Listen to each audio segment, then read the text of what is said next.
In this brief guide, I will demonstrate the process of configuring Discord to open hyperlinks in the Chrome browser by adjusting a simple setting within the Discord application.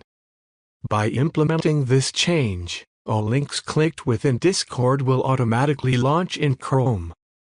To begin, open the Discord mobile application and tap the back arrow button situated at the top left corner.